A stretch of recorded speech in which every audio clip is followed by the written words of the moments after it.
Πάσα, είδες καθόλου τηλεόραση? Όχι, δεν είδα, τι έγινε?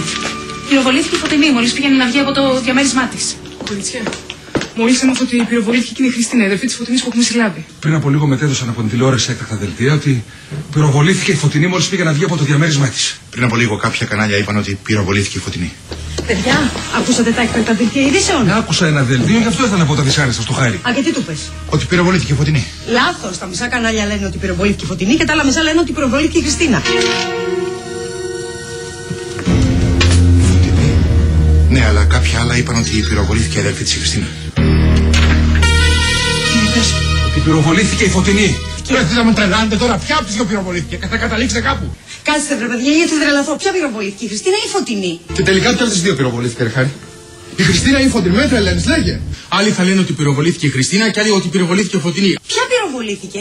Άλλοι του είπαν ότι πυροβολήθηκε η Χριστίνα και άλλοι ότι πυροβολήθηκε η Φωτεινή. Άκουσαν σε κάποια κανάλια ότι πυροβολήθηκε η Φωτεινή. Κάποια άλλα βέβαια είπαν ότι πυροβολήθηκε η Χριστίνα. Δηλαδή, άλλοι ότι πυροβολήθηκε η Φωτεινή και άλλοι ότι πυροβολήθηκε η Χριστίνα. Ποια από τις δύο πυροβολήθηκε, ξέρουμε? Αυτή τη στιγμή δεν μπορούμε να ξέρουμε ποια από τις δύο έχει πυροβοληθεί. Πρέπει να μάθεις ποια από τις δύο αδελφές μου είναι. Δεν ξέρω καν ποια από τις δύο αδελφές μου έχει πυροβοληθεί. Πολύ φοβάμαι ότι πυροβολήθηκε η Φωτεινή. Μπορεί να πήγε η Χριστίνα να επισκεφτεί τη Φωτεινή στο σπίτι και να πυροβολήθηκε η Χριστίνα. Πότε επιτέλους θα μάθω ποια από τις δύο πυροβολήθηκε.